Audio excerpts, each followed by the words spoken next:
bringing out a panel, a really great conversation with the top companies in AI, continuing our conversation on AI. So I'm going to be turning things over to our moderator, Jenny Anderson. Jenny is an author, a journalist at Time. She's focused on learning, how we do it, how it's changing, and why it's essential to human thriving. And she'll be leading our conversation with our panel. And joining us will be Bethlam Forsa, who is the CEO of Savvas Learning Company, Eilert Hanoa, who is the CEO of Kahoot, Zwick, who's the founder and CEO of Speak, and Sam Chaudhary, the founder and CEO of ClassDojo. So we're really thrilled to have them here. So here to discuss the AI revolution in digital technology, please give it up for our panel.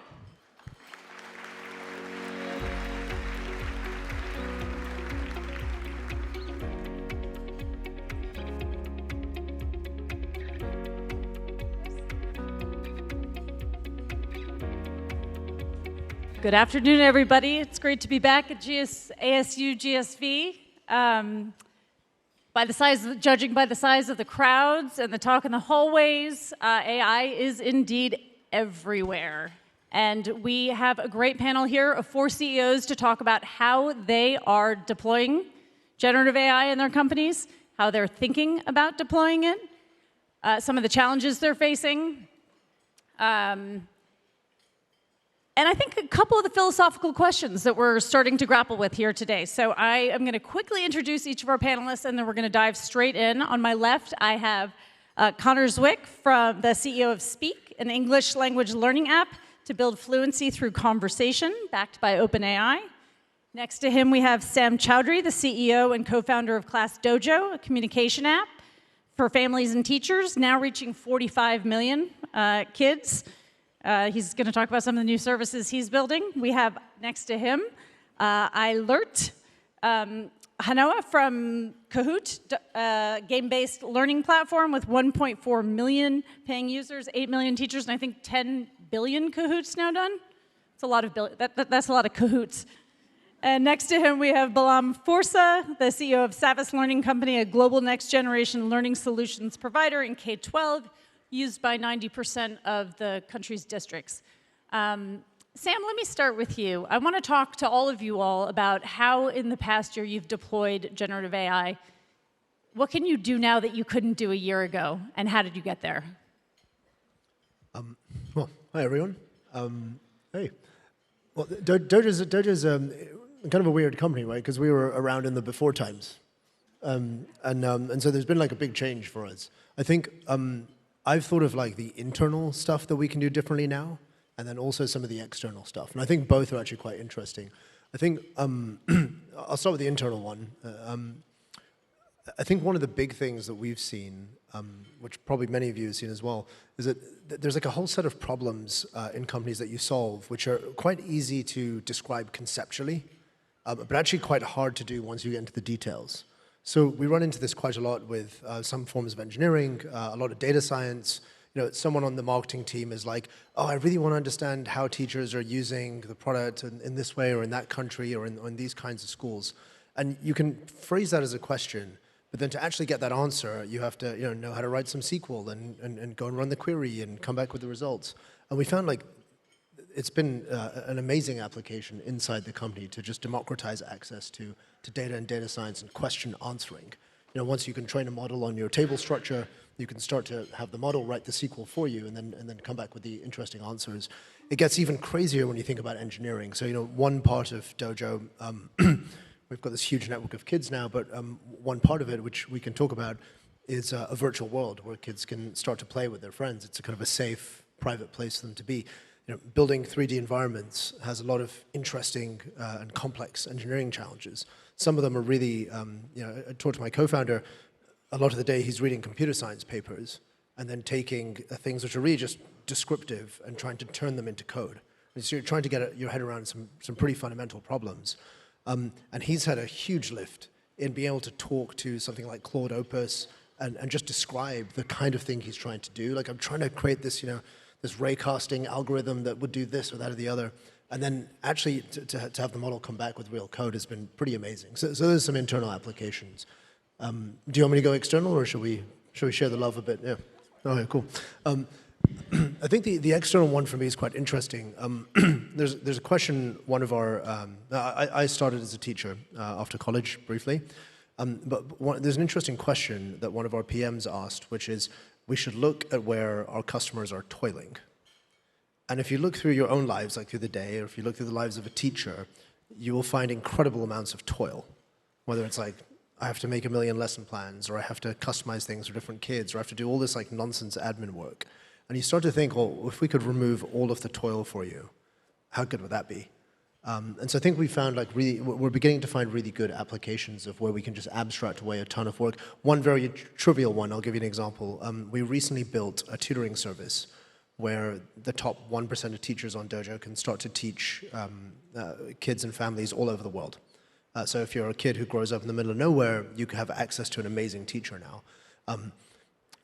We started to auto-record all of the audio and video from the tutoring sessions. And parents are really fascinated by what's happening with it from their kid in these tutoring sessions. So a really trivial application is having an LLM summarize the transcript of the class and then share the update with the parents and generate 3 questions you can talk about at dinner tonight of the dinner table. You know, game changer for parents, 0 work for the teacher, and just kind of a win-win for everyone.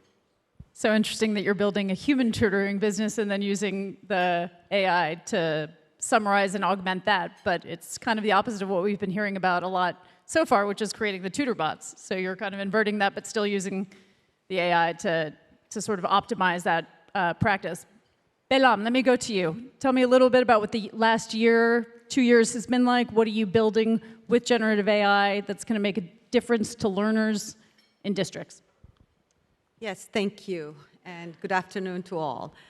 I think before talking in terms of what Savvas is doing in the area of AI, I think it's important to share with the audience our overall approach to AI.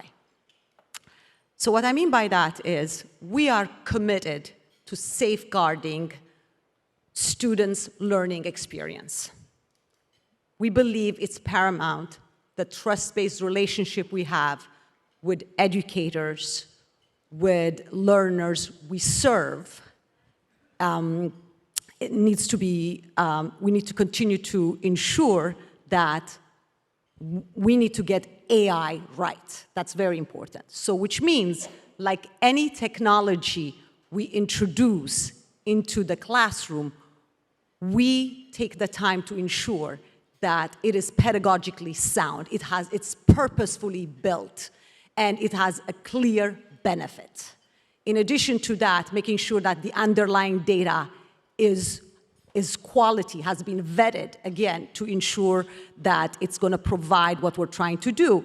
And last but not least, it is also critical and paramount that there is humans are in the loop.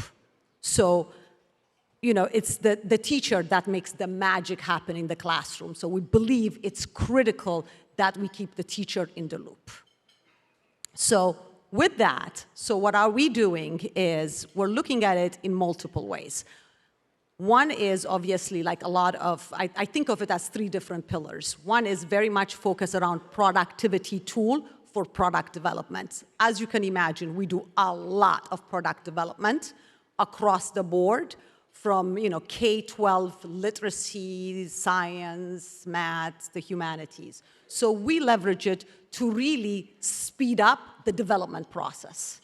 As we continue to see a lot of changes in standards, so the ability to align skills and standards, so there's just, as a tool set, to be able to do that, to fast track the development process, so that has been very clearly a benefit. The second is really focused around teacher. We know teachers don't have enough time. Teachers joined in this profession to be able to teach, and they spend so much time with administrative tasks. So one of the areas we really focused is to help teachers save time. So an example of this is we made an acquisition last year, Who's Reading, that had an AI capability. And over the last year, we focused in taking that to do automatic essay scoring for short and long form. And this has been really powerful, and it's coming to market this back to school. So that's kind of an example of what we've been doing around teacher-facing as well as internal tool. That's really helpful, and this is where we're going to spice things up a little bit. So you're talking about how important it is to kind of move, I don't want to say slowly, because I'm sure you would never pick that word, but carefully. You want to move carefully because you've got students in the classroom you're kind of facing this technology. You two have different markets. And Eilert, you said something to me very specifically about moving fast. This is you got to move quickly right now. So talk to me a little bit about how you're using the technology and how you think about the pacing too, right? Or everybody here's got to balance out what they're doing, moving fast, commercialization opportunities, but also sort of being careful, just building on what Bethlam said about how you think about your customers. Yep. Hello, everyone. So in Kahoot, it's all about making learning awesome. And not only that, but we have a very important user group, which is the 8 million plus teachers using Kahoot every year. And as you already pointed out, they are not in a very good time place, meaning that they have a very short on time. And of course, they need to make sure they have great quality.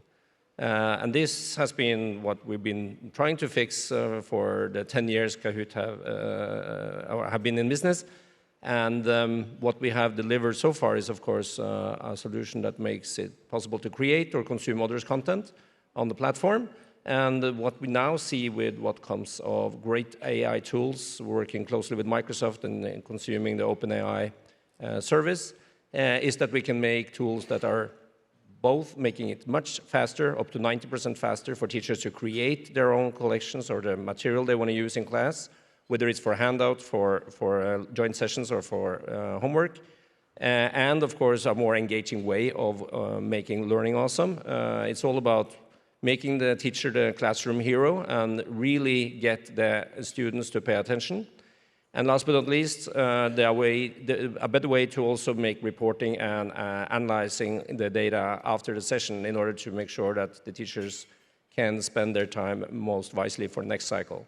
Not only is this relevant in the classroom, but also for our other use case, which is at work, which is the bigger part of our business, and of course for all kinds of self-study and lifelong learning and used at home for all age groups. So I think the combination of being able to see this and putting the AI tools in the hands of the customers, as we also, of course, improve our internal routines and back office solutions to make that happen, is truly how we see the value of a very early stage of AI services after just 1 year. I'm going to get you and Bethlam debating whether this is a marathon or a sprint, but I want to bring Connor in first. Connor, the AI has been at the base of everything you've been doing from the start, and your customers are adult language learners. So you're in a different position. Talk to us about how you were thinking about staying apace of the technology and deploying it as quickly as you can, and how you're using it today in a way that you haven't used it before. Yeah, well, I guess maybe to start, like, the initial question of, like, what was different, like, what can we do today that we couldn't do a year ago? Honestly, not much. GPT-4 was released over a year ago, and it's still the top performing model for most tasks. It's of course gotten a little bit better since then, but it's for the most part the same thing. That being said, I like to always say that, like, even if there was no more development in AI and everything stopped tomorrow, the government's banned all AI research, we would be able to continue to build things on top of GPT-4 alone for years to come. So literally in the last year alone, there's a reason we picked consumer and we picked the language learning to work on, because we viewed the, like, technology wave here as being so fast changing that we wanted to be able to be really unencumbered in building our ultimate vision of building the world's best superhuman tutor to learn anything. And so literally for the last year and a half since we started working with GPT-4, we have continuously sprinted to build features as fast as possible and get things out as fast as possible. Even in the last year, we launched our own, like, full Speak Tutor product, which is kind of like all the other tutoring products out there that you're seeing. Ours is very specialized, though, for language learning, and it can do a bunch of really cool things on top. Just as one example, And I think like in terms of building for the future, to answer the second part of your question, really like I like to say that a year is very short. It really is not a lot of time to execute in some ways, but 5 years is a very long period of time. And so when we're always executing on our roadmap, we always make sure that we have that 5-year North Star flag, in one direction, that vision, so that we know we're always building in that direction, and we have strong views on what we think will be possible in 5 years from now to make sure that we're building a product that's going to really be future-proof. Well, that sounds like a nice place to go now. What's going to happen in 5 years? Tell us about your 5-year vision. Okay. I think that AI is going to be the most transformative technology the world has ever seen. It's going to completely change the world. I think that's not even that hot of a take anymore. But all of the technology waves over the last 100, 150 years that's come before this, they were all just like the precursors to this. And we're absolutely like in a hopefully slow takeoff period right now. I think education is going to be one of the like most kind of dramatically affected areas of humans that we see with AI. It's going to be one of the largest areas of repercussion. Education, broadly speaking, has not been disrupted for really ever by technology. I mean, literally 1,000 years ago versus today, the best way to learn was always just like hiring a really smart person to teach you how to do something. I think that's all going to change. And I think even over 5 years, maybe 10, every human in the world, the preferred learning method for learning something for the 90% case is going to be interacting with some sort of virtual agent. And I think it'll almost, not to be too spicy here, but I think it'll almost be like negligent if we're not offering these solutions to students, because they will be so good. They'll be just so much better in so many ways. Not saying that teachers are going to go anywhere, to be clear, to be perfectly clear. I think if a teacher is like in their best moments, they're doing everything that the AI will never be able to do. And so I think if anything, this is just going to really free them up. So I want you all to build on that. Bethlam is waving her microphone. She has something to say. Yes. While yes, it is going to be transformative in the long run, I don't believe, and to quote Elon Musk, I don't think we're going to be 12 months from now at the AGI level, general intelligence level, where it's going to bypass human. I don't buy that, honestly.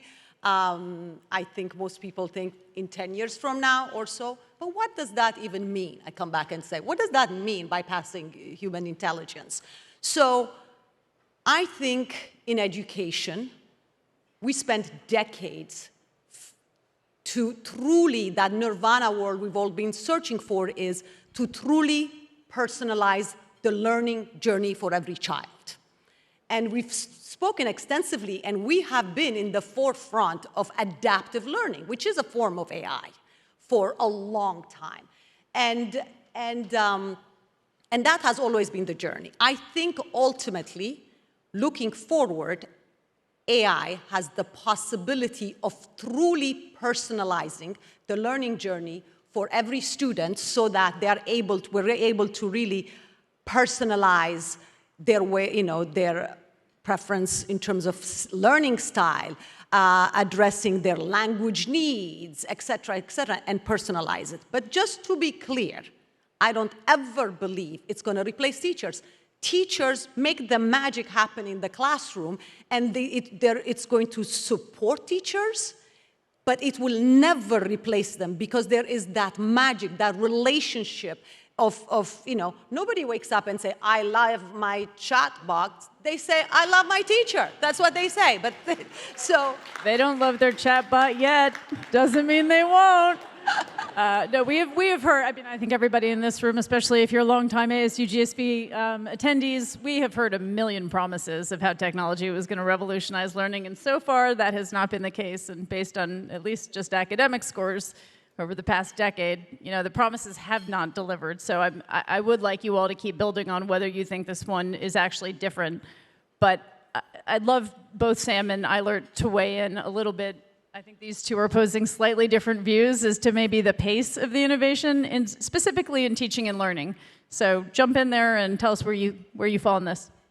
Well, I think it's all about evolving and using the technology available, of course. The most unique maybe with the wave of AI is that it came from not available for software companies in general without heavy lifting into being available everywhere in a year and as a very important infusion. Not a replacement, but an infusion, hopefully on an already good solution that can be even better, faster, hopefully also in the future, even more quality results on what anyone are able to deliver. But it's, I think, study shows that engaging learning as of now, up to now, at least include humans, and teachers definitely will continue to have a very important role in that. But I think it's all about empowering the teachers, making, again, the teacher the classroom hero, making sure that you can continue to learn more, that you can have more, maybe even more individual learning without having to break the mold of a session, and finding ways to adapt and add and enhance the learning experience with these great tools. For this cycle, I'm not able to look more than 3 years out, or maybe not even that, looking at what has happened just in the last year. And I think all the predictions and all the analysis we do on the current, let's say, shipment of AI services today will be not worthless, but less valuable in very short time. There is an extreme catch-up and innovation pace from all the large players doing this, from, of course, the obvious ones, but also what probably Apple will show us in a few months in their iOS 18. So I think we need to just have a very open mind on how to continue to do this innovation. So maybe could I just add one quick thing? I just want to also make clear, I don't think teachers are going anywhere. When I think about all of my most memorable kind of special relationships that I had with my favorite teachers growing up, all of the things that I remember fondly were all of the moments outside of this is like how this X concept works. It was all the other moments of like them recognizing something in me, or the dynamic with the overall classroom, and all these like soft skills and stuff like that. So I think that stuff, if we could have more of that in the classroom, not less, that's an amazing thing to me. Sam, do you want to jump in? Yeah, I mean, so we work with like millions of teachers now, and some tens of millions of kids, and I think there's a lot of wisdom to that last bit, Connor. So for younger kids, these are kids under 13, so much of the interaction is kind of much more pastoral. It's less like, what is the perfect way to learn what a derivative is or something, Like if you're intellectually curious, you can go and find that today. But I think it is like the softer part of feeling understood, and I don't think the technology is quite there for that yet.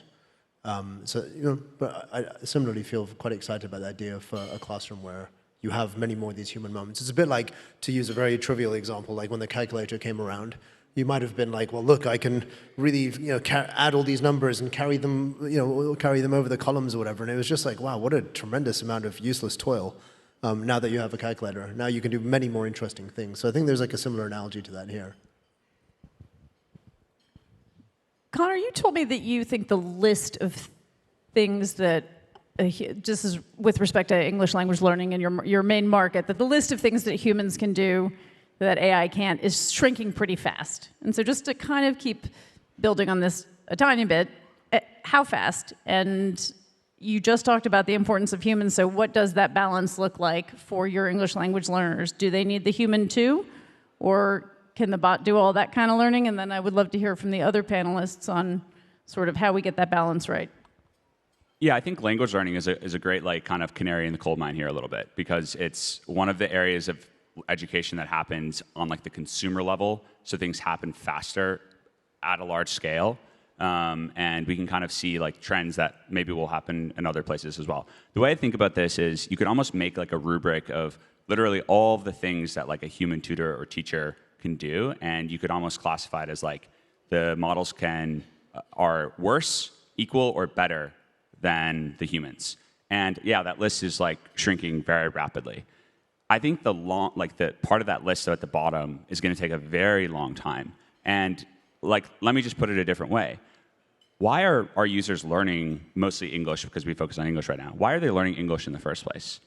They're learning English so they can connect with other human beings and talk with them. So if they're just talking with a tutor all day long, even if that tutor can perfectly teach you the language, that's not going to be enough ever.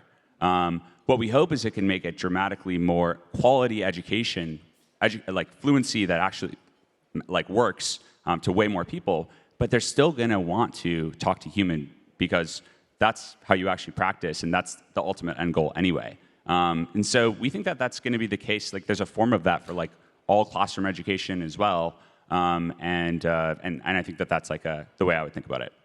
I love that. We are learning English to speak with other humans, not to speak more with bots. So that definitely makes a difference. I'd love to talk about some of the pain points of education, because we have promised that technology was going to solve a lot of things that maybe it hasn't. Engagement is one, sort of increasing knowledge is the other. So Eilert, can I start with you? Can you talk a little bit about how you use gamification and how you think that engagement piece is coming along and how AI might help you improve it more, if it can? Yeah, I mean, engagement is, of course, the key for Kahoot. That's why teachers are coming back, and those 8 million teachers hosted 100 million sessions last year for their students.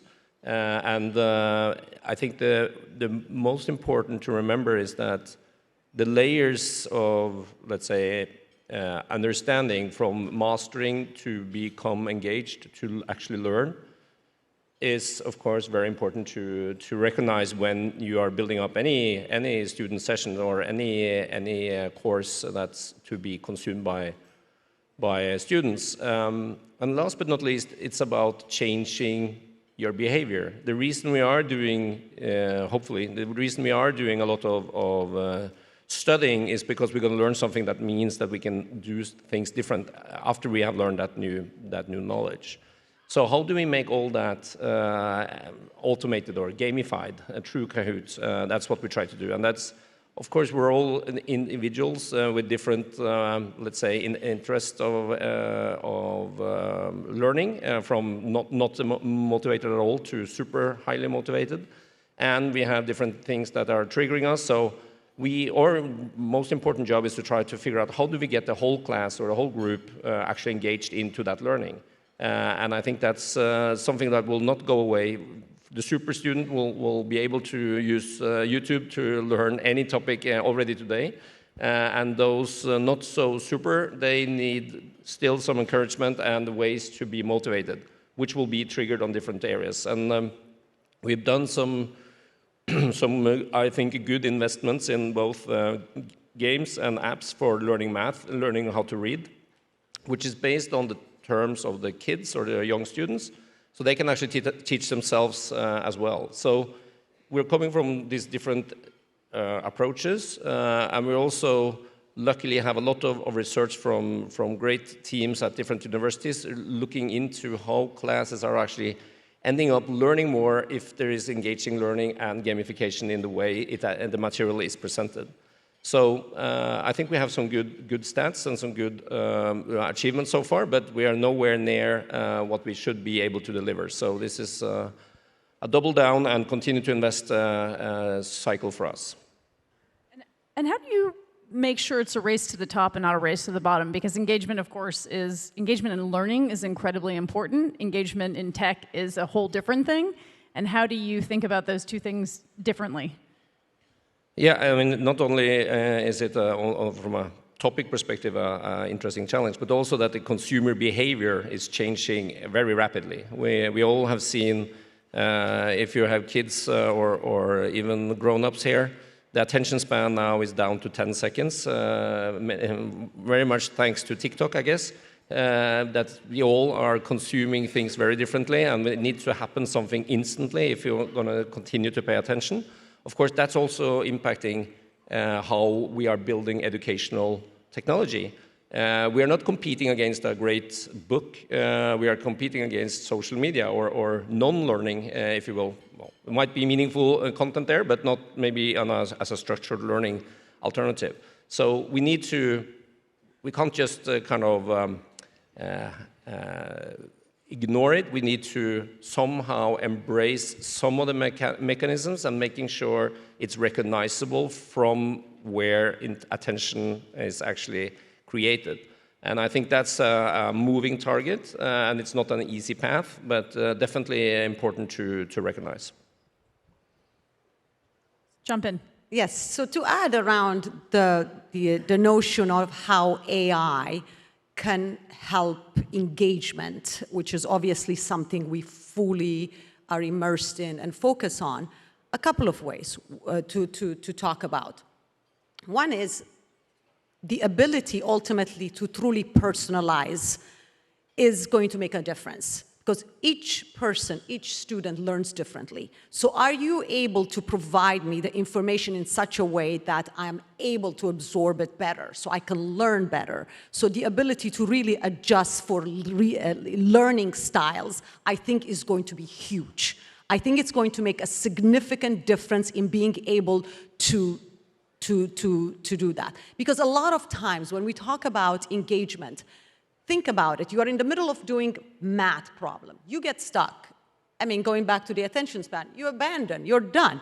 But the ability, while you're working then on this math, homework, to be able to, you get stuck, and to be able to help you, Socratically, not giving you the answer, but rather helping you and coaching you along the way, I think is powerful. So when I think about technology, to me, when I think about AI, this is where really, truly, the notion of, educational equity come into play. Because there are students at home that have tutors or parents who are able to help them, and then there are kids who do not have that. And I think this is where AI comes into play and puts everybody in equal footing, because now I'm stuck. I may not have parents who speak English, who are able to help me, who may not have the time to do this with me.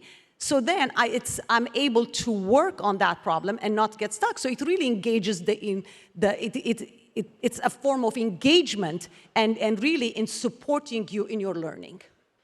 So differentiation, personalization, at your level and moving. You think that with that, students will be able to move faster and learn more? Because you have, exactly, along the way, you're able to be provided. You get stuck, you're like, try it this way, look at this again. I mean, it's just that it's a way to coach you along. The same way in writing, that's another way to think about it. We always think about, okay, writing, how many of us have not faced writer's block, right? Maybe you don't start with a blank. Of course you're a journalist. I have no idea what you're talking about. I don't have a book due in 2 days, I promise. So it's really incorporating it into the learning process. You're talking about writing, incorporated, AI in the learning of writing. So it's really just that aspect of it that increases AI's capability in helping engagement. That's helpful. Thank you, Sam. I want you to play devil's advocate a little bit here, because a huge amount of what your product does is to bring teachers and families closer together so that they actually just know what's happening in a classroom. So the tool is to enhance the human relationship.